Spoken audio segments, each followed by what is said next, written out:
Hey, what's up? In this lesson slash episode tutorial, we are going to be digging deeper into the render settings for physical render in Cinema 4D. So this is going to be important if you have gotten to the point, well, basically watching this video and you've done all the other videos, hopefully you've done all of them, and you're like, you know what? Sometimes the shadows look a little bit weird. Sometimes the reflections are a little bit grainy. The lighting is kind of dark and messy, and like, so what is that? My render times are really long. That's because we need to optimize the renders and we need to understand the settings in a little bit more depth. But I didn't want to just like hit you with that in the beginning because it's a lot to take in all at once. So what we are going to do to test this is to build a small interior and then light it like it's a day interior, like there's a sky and then there's direct sun. I don't know if we're going to do the sun as much, but we'll definitely do the sky because I think that's important. So I am going to switch to Imperial here because I don't know how to, still don't know how to do any other system all that well. So we're going to make a fairly big room. Let's do 9 feet tall and we'll make it 20 by 20. And by 20, I mean 0.5 or 1. Let's do 0.5. Yeah. Okay. And then we're going to make this 9 divided by 2 slash 9 divided by 2. So that brings it up in the air. Let's bring in a floor just to make this a little bit more concrete for everybody. Very nice. Let's make some other let's make some more walls. Again, I was just holding control. Switching to rotate, holding control again, and shift. Made another wall. Fast stuff. I'm eventually gonna make a script and some tools to make this faster, but honestly, this is pretty fast. But it's all about super efficiency, you know, like I should be able to just enter in the sizes of the walls really quickly and have something just auto-generate a room. That would be helpful overall. So there we go. That's pretty good. Okay, that got bad. Let's undo that. So there's our room, and what's going to be a little bit different than before, at least any tutorial that I've put together for you guys, is we're going to put a ceiling on there. So we just made it plain. And this stuff doesn't have to fit perfectly. We haven't covered that you can find on other free YouTube videos, I'm sure, how to make things snap to each other. So if you wanted these edges to be perfectly snapped together for precision and whatnot, we can do that. It's really easy, but we're just not going to cover that right now. Okay, so we've made a small room. What we're going to do now is we're going to cut a hole out of this window, and let's just do it the Boolean way because the Boolean way is kind of flexible. I kind of like that about it. So we have this and these two. So these two are going to get turned into a bool. This one? Yeah, Boolean. Boolean. Just throw it in there. Now you should be naming this stuff, but I haven't been. Let me just do wall, window. Good enough for me.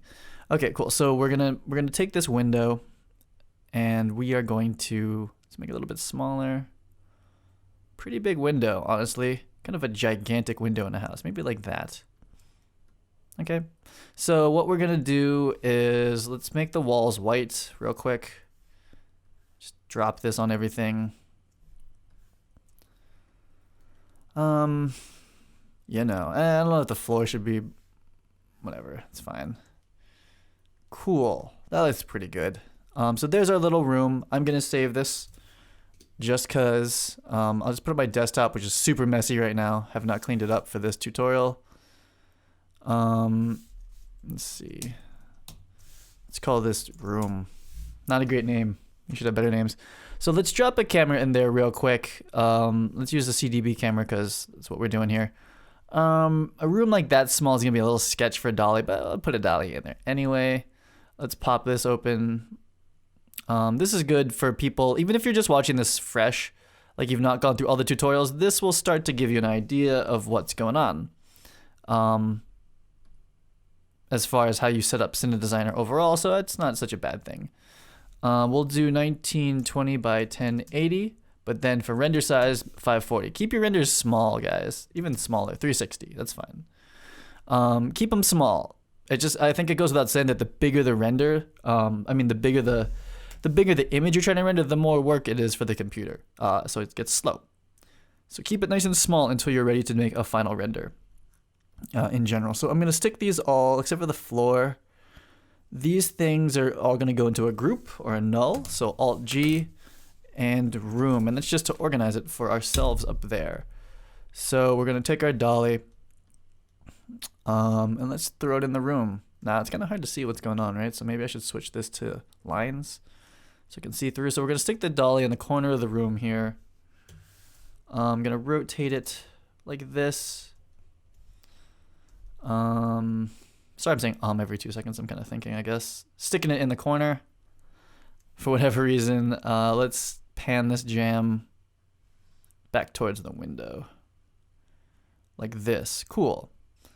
And then we'll tilt down. See, this is the reason with black doesn't work so well. For a gate mask, for this border color, let's make it something like green. See, now I know where the frame is. Before I couldn't tell explicitly, so now I can have a better idea of the framing. So we're going to frame this up. I'm going to come down. We're going to tilt up. And that's a pretty cool shot of a window. And I guess, should we bring in a person? Let's start without a person because it's just going to lag the render times down. Let's talk about how we light this thing up now. So we've modeled the room, and we kind of went through this in one of the first series is like, how do you model a room? To scale, you kind of just saw it again. It should take you, once you get practiced at this, you're not fumbling with the controls, it should take you like a minute to model the room that you're in really quickly. So if you're on a scout, just tell everyone, just give me 2 seconds. Everyone hang out. Let me just draw up this room really quickly. It's usually just 4 walls. That's what I'm saying, making this faster is going to be helpful. So what we want to do now is we want to light this like it's a day interior. And I'm not sure if maybe we'll do the sun. We'll see. I haven't played with the sun as much, but we're going to start with daylight, just skylight. So soft light that's coming through here. You might think that it makes sense to do something like put an area light outside the window.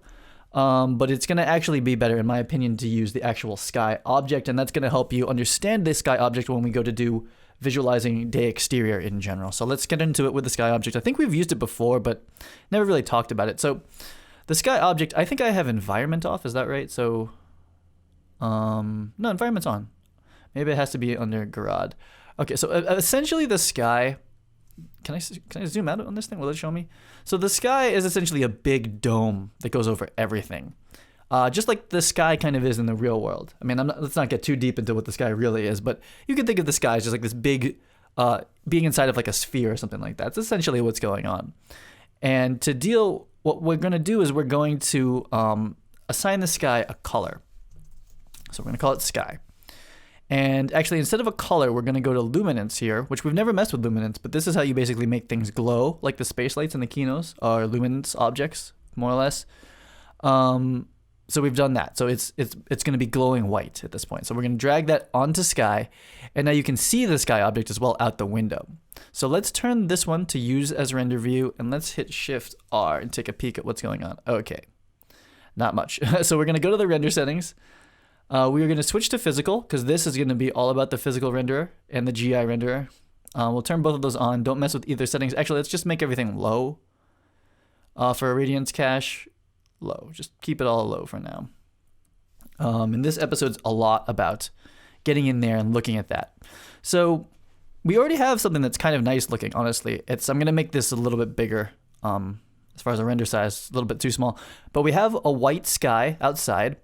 And a lot of the times, if you're in an interior, you're not going to be able to hold the outside. So that's fine for now. But just know that eventually, if you want to have skies and like, you could even take your own HDR 360 photograph of the space you're going to shoot in, or an exterior with a beach or whatever, or make it a night scene. If you put a texture on that sky in luminance, it will light the scene in a pretty convincingly realistic way. So you'll have like different colors. It won't be so studio and white, but we'll get over that in a bit. But this is pretty good. We have our white sky outside the window. And it's putting in soft light through that onto the floor, into the room. Pretty good, honestly. I like how that looks. But just for illustration here, this is too low. Let's do 480 or 540. Yeah, I'll do 540. And what else was kind of funny? You know, this room's a bit small. I want to be able to see more, so we're going to cheat. So let's grab this back wall. I just want to see more of this room. Let's see, let's do this. Yeah, we're cheating. We're cheating. And we're going to make this wall a little bit bigger. We're going to make this wall also a little bit bigger. So now if you leave holes in the walls, this thing is going to put lights in it, into the scene. So like right now, this would be a skylight. So light would actually be coming through there.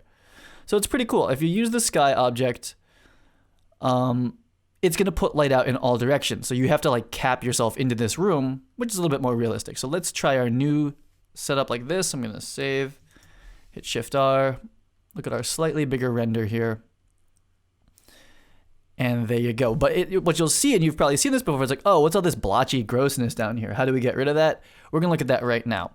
And also, I feel like there's no return light. There's very little bouncing happening of light in the scene. So this is pretty unrealistic. So we're going to deal with those things right now.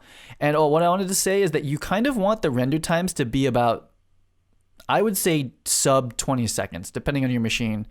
And if you have a very complicated scene, the more objects, the more lights, it's going to take a while. But you kind of want to work at this fast speed in general. So let's go to our render settings. This is where a lot of the tutorial is going to be today. So let's go to physical. We're in adaptive, and we can change from adaptive to, I kind of like working in progressive. But let's go to, is that going to be an issue for this one? Sorry, I'm just trying to think this through. I think that's going to be okay. So that's fine too. So what we want to do here is, if you change the shadow settings here, the shadow subdivision, that's kind of what's telling it how much, essentially how much samples and how much quality to put into the shadow. So if we put this to something like 4, and then I re-render, this should have cleaner samples, and it kind of doesn't. And it's a little bit because we're in progressive, but there's still all this like jagged stuff happening in there. So we'll work on that first. So I'm going to kill this progressive render.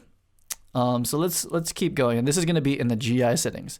But in general, when you're in physical and you go to progressive, it kind of locks everything else. This is where you change the shadows to add some more quality in there. And this blurriness, I believe, is in the textures. I have to look into that. I'm not 100% on that. But what we're going to do is we're going to go into GI. So our main setting here is irradiance cache. And that's what I'm going to recommend that we use as Cine designers moving forward, is to use irradiance cache. There's another one here called Quasi Monte Carlo. That is the high quality, very realistic setting. And if you do that, it will be noisy until you optimize the setting, and it will take like 20 times longer, but it'll be more realistic. And I don't think that that's going to be worth it for us, because we need to get kind of quick renders out. You know, we rarely have the time to be like, oh, cool, 2-hour render, I'll be back. That's almost never the case. This stuff's usually kind of live. So we want to keep it on a irradiance cache, just so you guys know. Next, if we look at samples here, samples is going to change.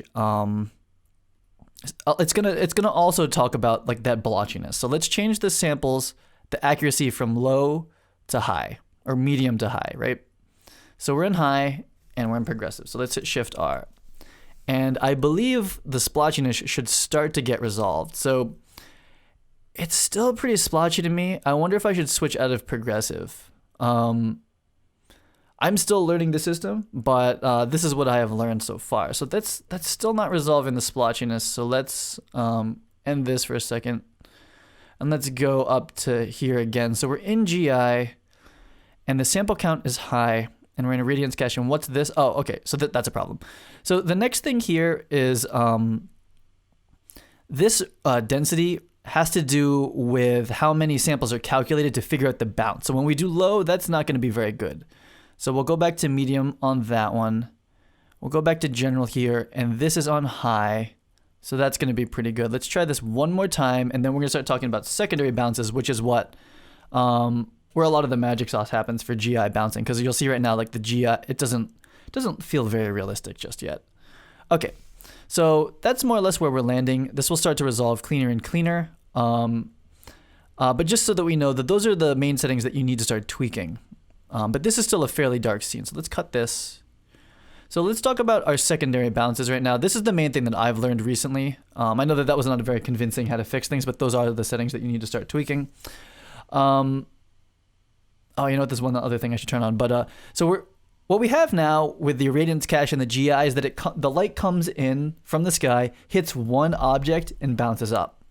And that's it. But in the real world, light hits something, hits something, hits something, hits something. And every time it does, it loses energy. So the bounce lighting is not as bright as the direct. But right now we only have that bouncing once.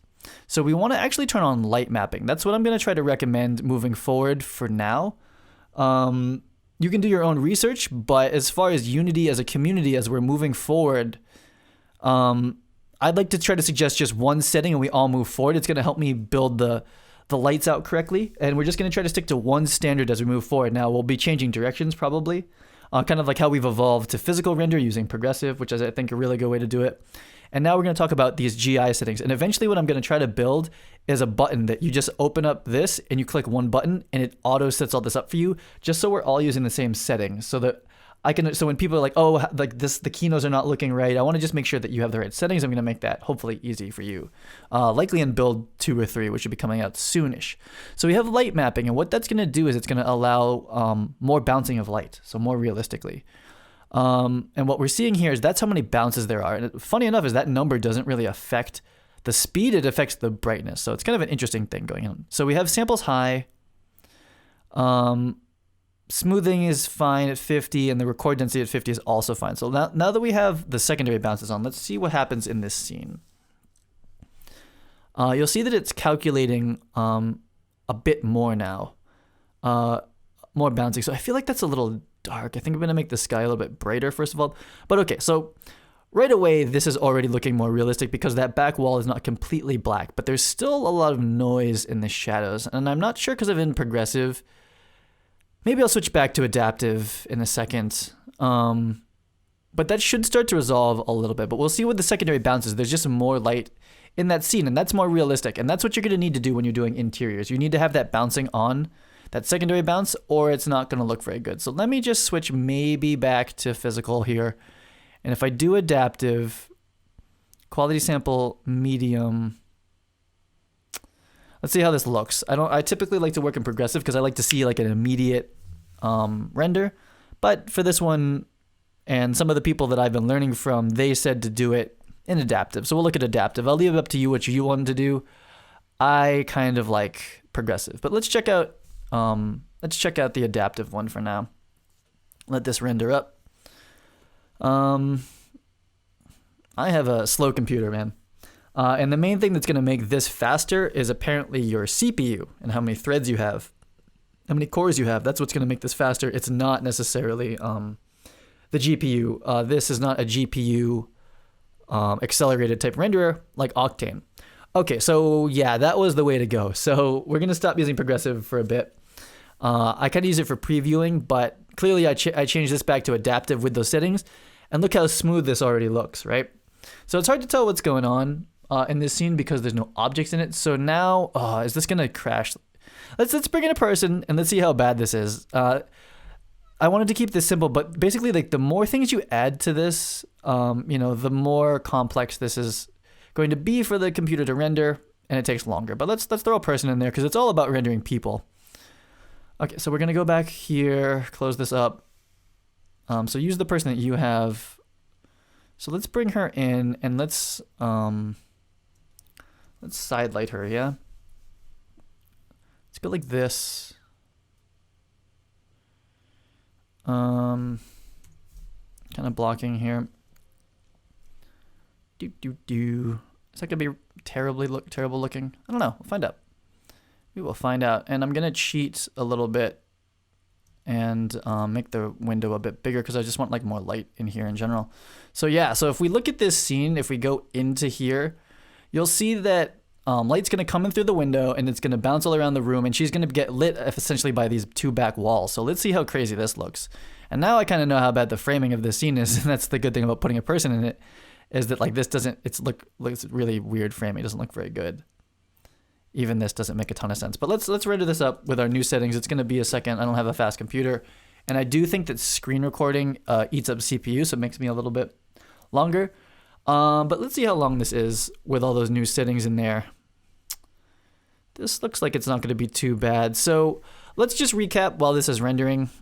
This is longer than I would normally want. This is why I use progressive quite a bit. But if you're looking for like that kind of final nice quality, I wanted to show you how we did it. So we opened up render settings. We switched into either progressive or adaptive. Progressive does like a low quality and then slowly gets better over time. That does seem to leave the shadows a little bit noisy. So we switched it to adaptive, and we put the quality to medium. You could put it to low now that I'm looking at how long this takes, probably. And the big thing for the shadows, when you look at the shadows and they're noisy, you want to change the shadow samples. I think that's what they're calling it. You want to up that, and that's going to smooth that all out. And then next, we went into render settings, and we changed the secondary bounces to light mapping. And light mapping is going to allow light to come in and bounce multiple times. And from what I learned is that light mapping is a very fast way of calculating them as well. So it doesn't actually add a tremendous amount of time to the render time. We left it at 16 bounces. So that's where we got to in this scene so far, and we're rendering. So far for me, this is 1:30. So this is kind of a long render from my computer, but it's all about your computer speed. You know, if you can invest into like a pretty beefy computer, more than a laptop that I have here, you'll have faster render times. But overall, in the grand scheme of 3D, I'm about to wait like 1:40 for this scene. That's not bad. So we have a person in there, which is a somewhat complex object. We've got a sky emitting light through a window. We can have a nice white blown out window, which is not nice, but it makes it look like there's a sky out there. And it's coming in the room, it's bouncing around, and she's being lit by it. So that's pretty cool. So that's not bad. So we're going to close this. What I want to do with the sky object, so I have the sky texture here. I'll double click it and bring it up. Is it illumination? Is that what it is? Okay, so this has luminance, and you could raise the value of the brightness here. That's actually how I've been hacking it with the space lights. I'm going to actually go change that with all of them. What I'm supposed to do is go to illumination, and what happens if I change that to an area light? I don't know if that changes anything. I think for the sky it's okay, but what we want to change here, it says generate GI. If you change the strength of the GI here, it'll be brighter. Let's just call it that. So we say we want the sky to be brighter. And this is kind of also, because like, you know, you're not going to make the sky brighter in the real world, of course. You would open up the camera, but we're not messing with the camera settings yet. It's really, I don't think it's an efficient way to work, but we'll look at it moving forward. If you guys really want to be like, let's put in a T28 into the camera, it kind of messes things up for the systems thus far. But if that's something I will look into and report to you back as I did with this video. I've looked a little bit deeper into the render settings, so that's what we're looking at. So we can change the strength of the sky to 150 here, and we could re-render, but I'm just going to tell you that it's going to be brighter. But we'll look at that in a second. Let's finish up looking at the render settings. I'm going to change this back to low just for fastness. So like I said, we're using physical. We're in adaptive. Kind of like for a finer render situation where like we want to send it to a client versus for progressive is kind of good for like working it out quickly. Keep it on low. The shadows here, I'm going to even put those back to 2, but that's how you would make the shadows less noisy. Advanced, nothing going on there. Okay, and GI, we have a radiance cache on. Samples is high. What if I even go back to medium? And we have our light mapping on. So you can use all these other ones. And again, quasi's the best quality, irradiance is the next best quality, and radiosity, I don't know what that is. Light mapping is like the lowest quality, but it's the fastest, and it's still pretty realistic. I like it a lot. Don't change gamma. Record density medium, that usually doesn't have to get changed too much. So the one thing we want to add now is called a pre-filter. And when you turn the pre-filter on, that's just going to help make things look a little bit cleaner with the bouncing of the light going around. So that's it. That's all I want to say. So turn on pre-filter, scale, all that's fine. And if you want to turn up the quality and the number of samples that the secondary bounces are putting out, you can change this number, but 5,000 is usually okay, but we could say do 10,000. I know these are arbitrary things for you, but if you kind of just go and do these settings and set off your renders, if you just go do the things I just showed you, that is going to make this better quality. So let's save. And we're gonna render. So we updated a couple things. We updated the strength, how much GI lighting is coming out of the sky object. So we can already see that it's gonna be a little bit brighter coming into that room.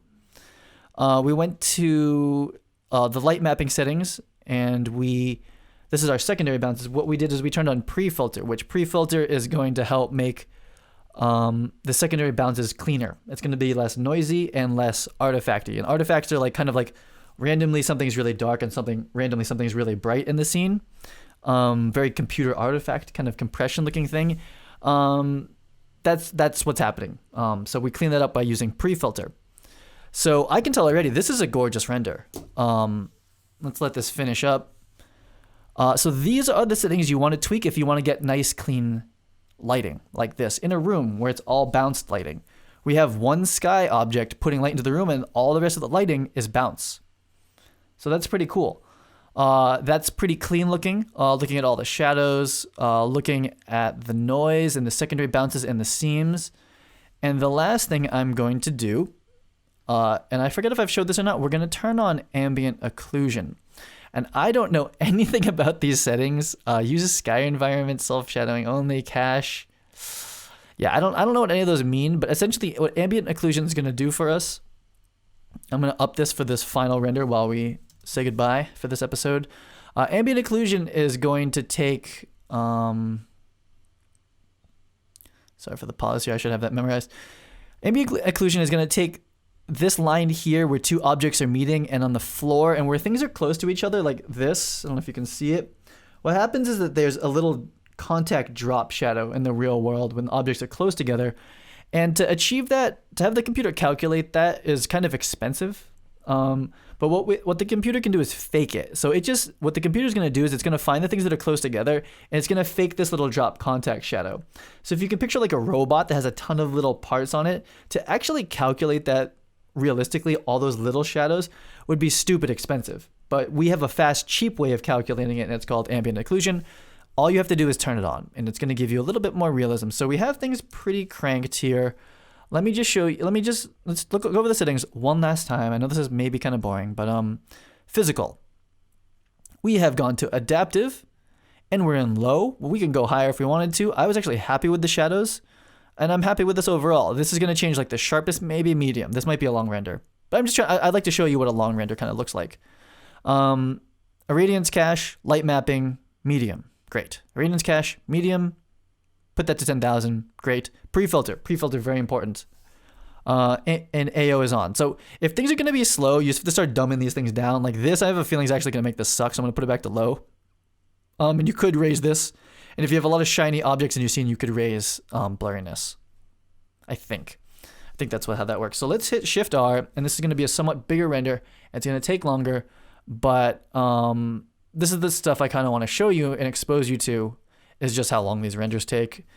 So we're light mapping right now, so you can see all these little dots. Those are the bounces. Those are all the second bounces. So like coming in the room, bouncing off the floor, bouncing off the back wall, bouncing off the ceiling. That's the secondary bounces that are happening. So pretty cool. So if you wanted to just keep the scene lit like that, you could bring in like a big white object. You could use the ultra bounce object if you wanted to. I mean, I should make smaller ones, but you could essentially just make a white cube and start to bring it closer to her. And that would be a brighter bounce coming back. And it's just like the real world. So if you're trying to do bounce lighting and realistic interior lighting, these are the settings you need to set up. Just know that it takes it takes a second for it to calculate, but it's not too bad. And again, I'm doing a screen record on a laptop.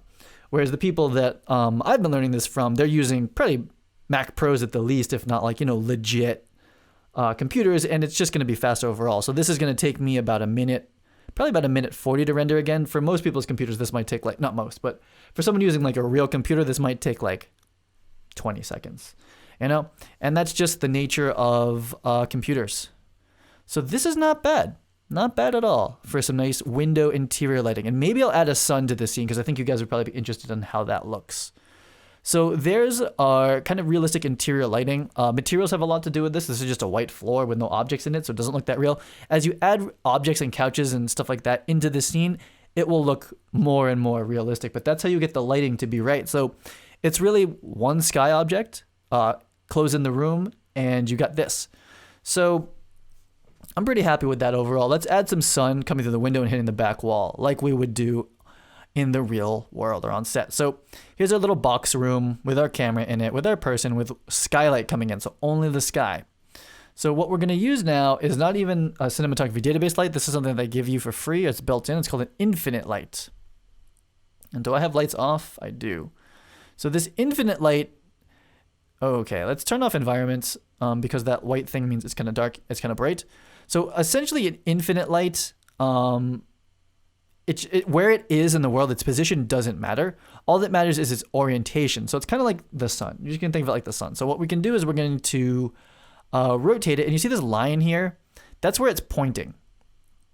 Okay, so we want to point it roughly. So it's like what we can actually do to help visualize it, though this actually doesn't do anything. Let's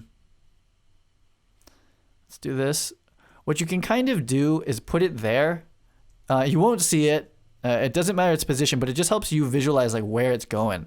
So point this at the wall. And I think what we can do is you can turn on shadows. And then we got to go to this, let's call it sun. You know, there's a sun tag. We could experiment together live. I'll try that after I get this to work. So we have our sun. And you want to go to shadow. And we're going to do hard. Yeah, okay. So so it's off over there. Let's turn it off. I guess you turn it on per viewport. Okay. So there, now you can see the shadow that's coming through the window. So let's fuck with this light. Pretty cool, right? Now we're putting sun through a window and we can kind of get a preview of where that shadow is going to be. Really helpful when you're designing like a set or something like that. In the real world, you don't have a ton of control over this, but you know. So let's do something like that. So here we are. We are now designing cinematography. So I hope you guys start to understand now why this is really cinematography design. It doesn't so much matter how we execute this. Is this an 18K out the window? Is it a 2K because we're in a small set? Is it a Leica? It doesn't really matter. We're designing the cinematography. This is the big picture. This is what I want it to look like. How we do it, I have implemented that with lights, and we're going to have pretty cool things of like that's how an 18K would be, but it's not about like, hey, what foot candle rating is it? We're designing. It's kind of like one-upping storyboarding. So I can start to push this if everyone really wants to into like, let's get the foot candle ratings right. Let's make sure an 18K is doing what an 18K does. But for me, the way I conceive this program is it's really a high level, like we're designing cinematography. You can talk to the director, like what window hit looks real? What do I buy as far as the light? Is it coming from the ground? Like what should this look like? And for me, we could even clip her with it. Let's clip her with it.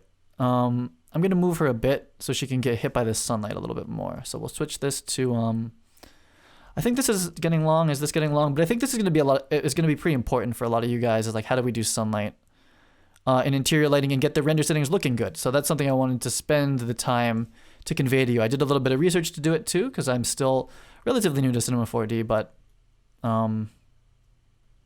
yeah. So here's some sunlight. So it's going to hit her body. So let's do that. Let's see how that looks. Right away, let's look at the brightness of this. Let's go to photometrics. So this is stuff that's new to you guys probably, but let's go to lumens. This is how I do all the other lights. And you get a kind of WYSIWYG overview over there, like what that's going to look like. So let's do some pretty bright sunlight, And let's give this a render.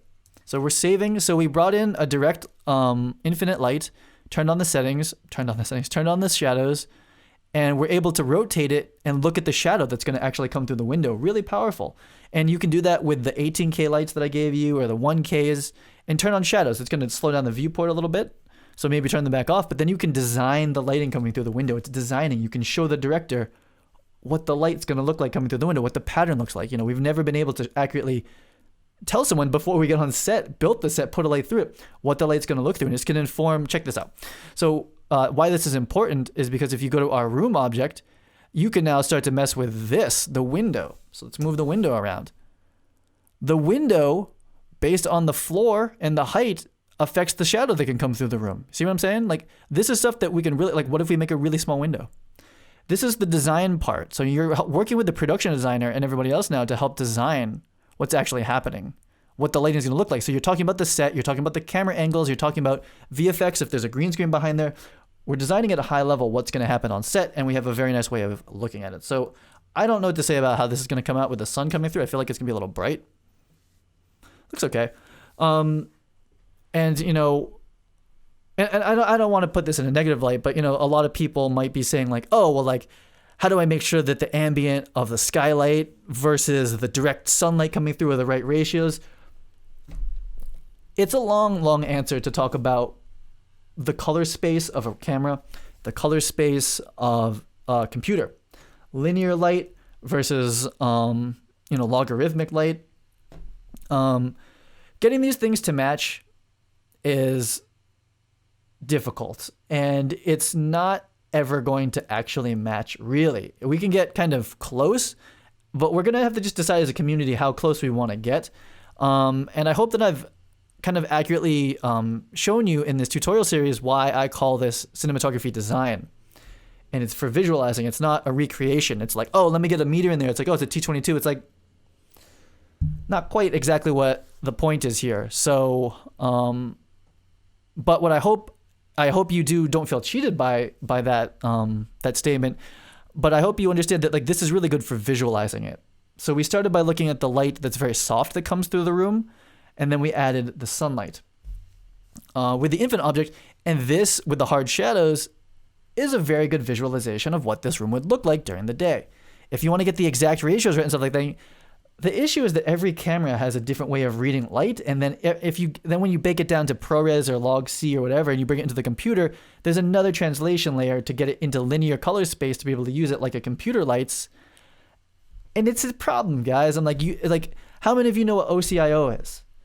You have to start dealing with some really complicated things. They're good things, like, you think ACES is. There's a lot more stuff when you get into the computer. This is a very beautiful thing. Cinema 4D, it handles all the linear light for you. So in the end, you can just look at it and like, what do I want it to look like? You start to worry about that and less about the execution of it and the light levels. So that's my pitch to you. If everyone keeps pushing to get this light levels thing in there, we'll keep working on it. But this is a fast visualizing program, and we're designing the light coming through the window. We're designing how big the window should be. We're designing the focal length of where the camera is going to go, what the camera move is.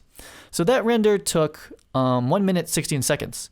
Not bad. So here's our ambient with the just the window light. Pretty realistic in my opinion. Could be a little bit. We could open up a little bit if we wanted to, or not.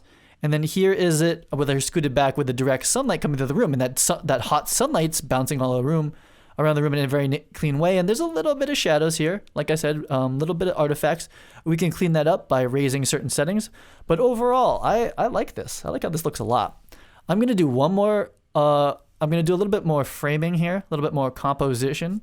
Let's do a 40, and we're gonna. So again, if we use these little tiny, what are they called? The little tiny scrollers here, you have a little bit more fine control. So this is going to be like my final render frame for probably for the thumbnail or something like that. So let's move the camera around, and I just want to show you a little bit of tweaky settings. Oh, so I could move this back a little bit even more, get a little bit wider.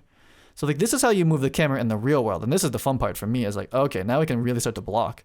And there's furniture in the room, you can start to understand like a lot about the scene. So that's pretty cool. Let's add depth of field for everyone, so that in case you haven't seen the depth of field demo, how that works. Is this long? No, this isn't too long. Best way to do that is to go to top. You select the camera inside the dolly. You grab this middle dot and you drag it to her. So it's going to focus on her. We go back. Oh, no, that's not what I wanted. You'll see that this scene is getting a little bit heavy for my computer. Because I'm on a weak laptop. It'll work. And so for people who have laptops, don't be afraid. It'll still work. It's just going to be a little bit slow. So what are we going to do? We're going to turn on depth of field. We have to go to physical, turn on depth of field, go to this camera, select it, go to physical, and then let's pick an f-stop. Let's do like a, I don't know, 4. It is pretty accurate, actually, the depth of field that's coming out of it at a geometric 4, not a t-stop. The t-stop is more about transmission, but don't worry about that. Just pick the t-stop you want. And so now we're going to have depth of field, and we're going to do our final render. And maybe, you know what, guys? I'm going to get crazy. I'm going to show you. We're going to crank this. Oh, and I might just change one thing. So I like to render at 2000 by 1000 because that's not good. Because I like 2:1, and I'm going to be championing 2:1 as far as composition for a long time because it's my favorite. So like this, that's pretty good. And I might widen out a bit because I want a little bit more headroom for the final render. But for anybody that's just jumping into this one, this is a pretty good look at what the Cine design process looks like. And you'll see that it's kind of close to working in the real world, honestly. So that's pretty good. I got to change one more thing because I moved the camera. We're going to have to refocus. And there are other workflows for this, but this is kind of the way that's like the brute force works every time way. Just grab this little thing and change the focus plane. Pretty good. I know her hands are out. I don't want to take the time to go fix that. So we'll go into here. That's my viewport being slow. And this is what we're going to render out. And we're rendering it at 2K. Technically, Shift R. Okay, so it's a bit big. It's going to be good on YouTube actually to see it a little bit bigger. This is going to probably go over my video a little bit, maybe. So yeah, maybe my video's over part of this. That's okay. So look at all the little patterns. They're kind of beautiful, right? This is kind of like a beautiful abstract painting happening here. But those are all the bounces. And then it's slowly, this is Matt Workman narrates a render. who narrates the renders? Such a boring process. But that was the light map calculation at first. So it's doing all the secondary bounces. And now this, I believe, is the GI, the primary GI calculation. So it's the main bounce that's actually going to be really lighting the scene. That's being calculated. And I guess it's doing 2 passes. And as you up the settings, I think it does like 8 passes. So if you want this to be like a beautiful render that you print out and bring to the agency and you're like, look what we're going to do, that's what you want to do. You want to crank these settings. But if you're more in like a live situation where you're like, I'm on set and you're like trying to communicate with the director, not so much the gaffer, like, hey, how should the light look through coming in the window? Should it be orange? Let me show you what orange kind of looks like. That stuff you want to be like really quick. Keep the settings low. Ooh, bump, bump. Keep everything fun and fast, Try to keep the scene simple. I can drop a lot of like photorealistic like rugs and plants that are shiny and beautiful. That stuff is cool for the final render, but when you're working quick, it's going to just screw you up. It's just going to make the scene really slow to work with and that sort of thing. And then this is gorgeous. I'm going to have to break down, just some of the lighting that this Cinema 4D physical is giving you. And, a lot of the test for this move to Cinema 4D in this video series is to together, because I'm learning it too in a way, is to flesh out how far can we push this render, how good is the quality, how fast can we get it. I am so not mad at this quality at this render time. I think this is gorgeous. You look at Arnold and V-Ray and Octane demos, you're like, oh, it's so fast and it's so photoreal, but those cost more money. And as you see when we move into that, it's going to add complexity to this in a way that might turn off some people. It might be too much for you, to learn that system on top of this, because it's a lot. How much time can you dedicate it to this while still doing your job primarily as a cinema? Oh, her hand's in the wall. Whatever. So I really want to just get all of the money's worth we can get out of Cinema 4D, Broadcast, Visualize, and Studio, which is where you get physical renderer. If you're using Prime, sorry, you just get the slow, less quality one, but it's still good. But I'm just trying to show like, what can we get from Cinema 4D physical out of the box? This is close to it. This is close to the max quality. Now, the textures could be done better, but just like the raw lighting, this is a white room, essentially. Skylight coming through the window soft, so we see the soft skylight on her, with hard sunlight coming through, making a pattern, very accurate pattern geometrically coming through the window, overexposed. She's getting direct light there. The shader is not the best. But then that hard light is also bouncing her up in the room. So look at this floor bounce down here is uplighting her hand, and so is the wall. And that's why her arm is rimlit. I should use the mouse, but that's why this is being edge lit. And this is beautiful, man. This is cinematography at a high level. This is all we worry about. What's actually coming through the window. If you're in a big enough shoot, you don't care. It's probably an 18K if you're outside and then this is a real shoot. Or if you're in a studio, it's probably a T12 or 20K, Like not a big deal. If we want to figure it out, we can do that. You model the stage and you can put the 18K on the stand or on truss and put it in the right place, get that right, But as far as getting the T-stop values and that sort of thing, it doesn't really matter and to me, it doesn't matter. Like, I just I'm like, does this communicate the lighting to the director? Yes. Can I then, show the crew where the 18K kind of has to go to do that? Yes. And it's up to you to kind of do the rest, I think. But I can start to put in value. So that is going to be a look. I'm going to save this in case I screw something up, because I want this to be my thumbnail for this one. Desktop is a mess. I'm just going to save it as room.tiff. So that's going to wrap this up. I hope this has helped you. I know the beginning was a little bit rough where you weren't seeing changes, but this is how we get nice looking render settings in Cinema 4D with the physical renderer. If you follow those steps just kind of blindly, and even at a 2K render, that was 2 minutes and 40 seconds, that's not bad. Now, if you're trying to do an animation is going to take a while, obviously. So you want to start to like cut corners so that your render times per frame are like, 30 seconds or a minute, so that when you're going to make like a little, couple minute animation, you just put it overnight and you wake up and it's done, which we'll cover maybe in future episodes. Animation's a whole nother thing, of course. Right now I want to concentrate on just getting nice looking renders. So you can send those to your client. This to send to the director, if this was the dimensions of the set you're shooting in, you put some furniture in, you framed up a couple angles and you sent this out as the lighting. Guys, gals, I mean, this is it. This is how we're going to move forward as cinematographers moving on. It's like, let's show these guys what we're going to do and have it be fairly accurate. And the better you are at knowing cinematography in the real life, you'll actually be able to achieve this type of lighting. You can know where the lights are going to be. You can very accurately know how the camera has to be placed in a scene. You spit out overheads and renders and you send them out to the people. That's cinematography design in a nutshell. So that's going to wrap it up for this episode. So anyone's questions about making the renders nicer, this is the way. Using KinoFlow's space lights, especially, you need to pump up these settings. And you'll see that 2 minutes, 40 seconds for a 2K render, unheard of this quality. So I'm so happy that I moved to Cinema 4D from Maya and Arnold.